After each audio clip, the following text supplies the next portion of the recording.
Martin, we're just going to ask you to sit there and to tell us all that you know as long as we have satellite capacity. Israeli radio, of course, is the great connector in that country. What are you hearing from Israeli radio tonight? Well, as you can imagine, every citizen that is not sleeping is certainly listening to the radio. That's one of the rules. Go into your sealed room. The rooms are sealed with tape around all the windows and the doors.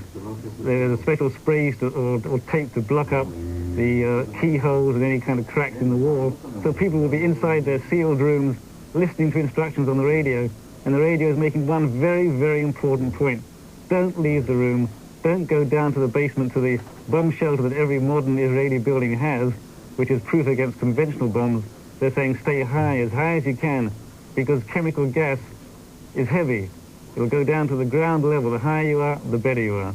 And what can crews do about dissipating that gas in any way? Anything that you know about? I'm sorry, Tom, I didn't get the camera crews? No, technicians. Can any technicians go in there and deal with the gas besides monitoring it?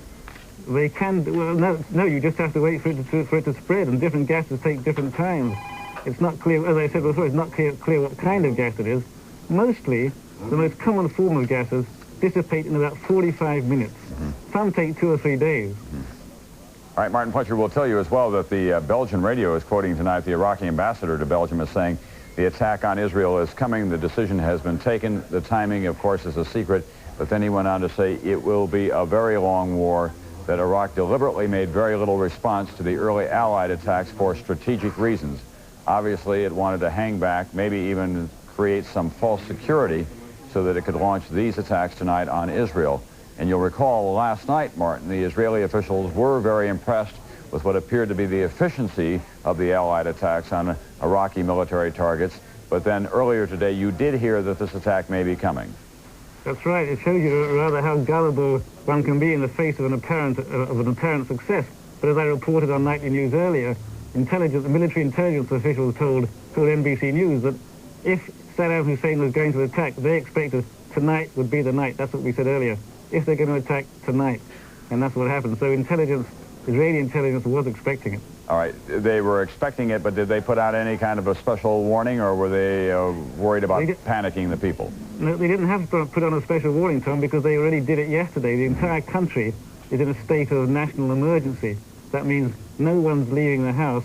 They're all sitting around they were all sitting around with gas masks under their beds because it's nighttime. So all the preparations were taken. That's why I said before, as all preparations have been taken, with any luck, there won't be too many casualties because the country was expecting this attack. We have known in the past, of course, that the Israeli military unleashed in that part of the world is one of the most lethal in the history of civilization. Martin, describe for us the state of readiness tonight of the Israeli military forces. Well, the Air Force is fully alert. The Army did not call up all the reserves because they don't expect any kind of ground mobilization, any kind of need for ground forces to go through Jordan, to go through land neighbors, Jordan or Syria. The Air Force on top alert, intelligence on top alert, civil defense on top alert, partial alert in elements of the Army. I know that the elements of the mechanized brigades have been called up, but mostly I think they're actually to control the Palestinians in the occupied territories. And also, two divisions were called up about a couple of weeks ago to go into the north of Israel. Israeli pilots sitting in their cockpits on tarmacs tonight? They've been sitting in their cockpits for the last week, Tom, rotating each other constantly. They have planes in the air all the time, electronic observation planes in the air all the time. And by the way, all we've heard about the great ability of Israel to predict, to track, even when they're expecting these missiles, Tom, it took them by surprise. Yeah. And what could the Israelis do that the United States and its allies are not doing already in Operation Desert Storm? Well, the Israelis aren't doing anything. They're waiting to find out if they're going to attack tonight. You know, but if they do attack, what more damage could they do than what the United States is doing right now? I mean, what is it that the Israelis could do that is not being done to Iraq and Kuwait at the moment? I'm with you, Tom. I understand the question. Unfortunately, I don't have the answer. Israel's certain priority will be to go to find those missile sites and stop any more attacks. That's what they promised.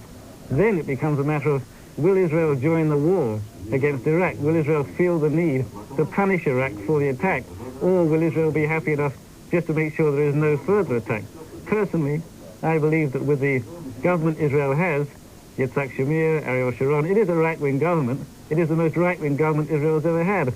I personally find it very hard to believe they'd sit back and just take it, Tom. Yeah, they would have to get in for political reasons, if not for military reasons at all, because after all, they cannot long survive as a nation if they're willing to take this kind of an attack.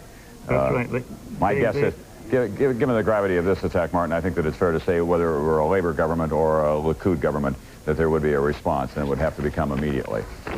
I think it's certainly fair to say what you said, Tom. However, what kind of response is the key? Can this government limit itself to a response that the coalition that America so carefully crafted can accept? Right. Will it be a limited response? Will it be a total response? We'll just have to wait and see. NBC's Martin Fletcher, we're going to keep you on the screen there for just a moment as we tell our American television audience that we are continuing our coverage of Operation Desert Storm, America at War, and now, very possibly, Israel at war as well. It has taken a grave new turn tonight, this war in the Persian Gulf. Iraq has launched a missile attack, maybe as many as a dozen missiles